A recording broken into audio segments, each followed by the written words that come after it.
It's a me Luigi Marinus Gaming, and today I'm gonna review Turning Red. This movie came out on March 11th and not much has there been talked about this movie. It's got its fans but also its haters. But people were complaining about its character designs and the fact that it's about a teenage Asian girl. You people are truly exhausting. I don't get why people hated this movie because of those reasons.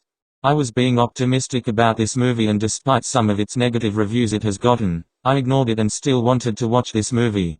Although Luca was kinda disappointing as a Pixar movie for me, but don't get me wrong, Luca was still a pretty good movie. But its animation didn't really click with me, and the movie was basically a Pixar version of The Little Mermaid and Ralph Breaks the Internet, Wreck-It Ralph 2. It was still a really good movie, but I expected more from it. Now with Turning Red on the other hand, the trailers looked a lot better than those from Luca, so I was more looking forward to Turning Red. I was hoping I would really love it despite still being skeptical about it. And what did I think of it? I loved it. Yeah, I don't know man, I just really liked it. This was a return from Pixar after one of their lesser movies called Luca. Sorry. I was preparing myself to hate this movie but I couldn't.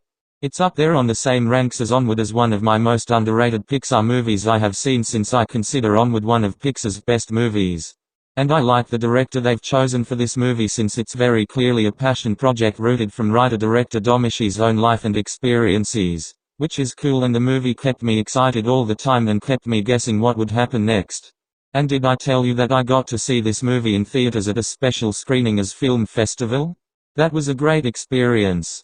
I'll point out its positives first. It is pretty funny. Maybe not the funniest Pixar movie since Onward and Soul, but it had quite a lot of good jokes here and there, as well as some great expressive character designs. I really like the character designs, but some of their expressions can be quite uncanny, like when Tyler was laughing at May. But it also had some great characters. I like the dad character, and he has a really nice and cute scene later on in the movie, where he's talking to May about her mother's panda and about how May should live with her panda side. It's a nice scene and the climax is very fun. But far from the best Pixar climaxes. Especially due to how weird it was. And have I mentioned yet that this movie is just as good as Onward? I don't know if it's better, since I may prefer Onward just slightly more on its rewatch, but I would say so far they're both neck to neck as my fourth and fifth favorite Pixar movies. I don't have much problems with this movie in general. I didn't find it to be any predictable, since I haven't seen much of this done before in other movies, cause it really felt a lot different than most Pixar movies. Even though that was one of my problems with Luca. Normally I would be fine with that movie feeling different than most Pixar movies, despite it having a classic Pixar duo, which was the only things that felt like Pixar in my opinion, despite Luca standing out from most of the Pixar movies. I just wasn't a big fan of it, mostly because it looked similar to other animated movies that did these things way better. But one of the things that made Turning Red so special was because it focuses on a group of friends, and their friendship was very charming. I really liked May's friends Miriam, Abby and Priya. They were very nice friends and you can really feel their friendship. I also thought Tyler's redemption halfway through was very wholesome to see things differently enough or better than those other movies, but it really does touch on generational trauma here. 4 months after Encanto released, and this movie was honestly way better than Encanto. This movie explored the topic with much more depth, nuance and emotional resonance. This movie also doesn't shy away from talking about menstruation, which is nice. Talking about it should be normalized. It's a natural process like going to the bathroom, and it shouldn't be stigmatized. I also liked the scene of the ritual. While it did look creepy as she would float, and if I would have seen this movie as a kid I would have been creeped out by that scene. Also when the mum was telling the story of Sonia and how she became a red panda to protect her children, I was very interested in that story. This movie worked for me more than something Luca did last year, and that was kinda a cliché movie about someone keeping a secret from their parents and trying to hide the fact that they're monsters. But back to Turning Red, did I also tell you that the 4 town songs were catchy? I won't play the songs due to copyright, but I'm just going to name a few of their songs. I like the song Nobody Like You the most, but the final version of it at the third act was even better than its original version. I also liked You Know What's Up, which was a nice montage of May and her friends trying to get money for the tickets.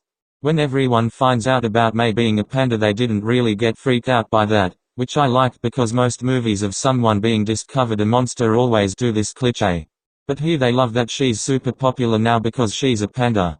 She does have to hide that she's a panda for profit from her mother. And I like the fact that at the climax of the movie May actually admits to her mum that she was lying the whole time. Even though lying is wrong, I kinda like that she did that all because she wanted to go to the concert, and she wanted to prove that she could keep her panda in. Good for these girls for raising enough money for the four-town concert. They honestly deserved it. And I really did love the scene where the girls realized the four-town concert was actually coming to Toledo on May 18th, which was a very funny twist. And I also liked when Tyler was revealed to be four-town fanboy. And I even liked the mother in this movie. And speaking of the mum character Ming, while she's an overprotective mother to Mei, she does have her good reasons. For one, she doesn't want the same thing that happened to her happen to Mei too. And she also doesn't want Mei to get too excited when she goes to the four-town concert cause she thinks Mei couldn't handle it on her own. The movie isn't as predictable as you would expect. As soon as she points out that her panda got sealed inside the necklace, I kept guessing if the necklace is gonna break or not. That she would turn into a panda later on in the movie wasn't very surprising since it had something to do with their ancestors, but I was surprised that the necklace would break so easily. What I also liked was Mei's introduction at the beginning of the movie. Her character is treated as this teenager girl acting hip and cool. And it was also clever when she broke the fourth wall at some points in the movie, mostly at the beginning when she looks directly at the camera, like when she introduced herself and when she was drawing in her book. I do think it's a good story for anyone young and old trying to find their place in the world and live their own life. And it does appeal to both boys and girls. While I can see this movie appeal more to girls than boys, as a boy myself it was actually still an amazing movie. I also thought it was kinda similar to Inside Out, where it's about this girl controlling her emotions, but I am going to say right now that I like this movie more than Inside Out. I thought it was more deep and mature than Inside Out. But is it as good as Toy Story 4, Coco and Soul? Not quite as good as those movies. Those are still my top 3 favorite Pixar movies. But so far Pixar is doing pretty great with their original movies in the 2020s. I really like the story and characters, and its heart is in the right place, and I definitely rate this movie a 10 out of 10. If you're interested in checking it out, I highly recommend it because it's truly a must-watch. I wonder what their next original movie will be. Well, despite Lightyear being a spin-off to Toy Story, I can consider it another Pixar original movie. I don't care. I'm excited for Lightyear, and I call Lightyear an original Pixar movie, don't at me.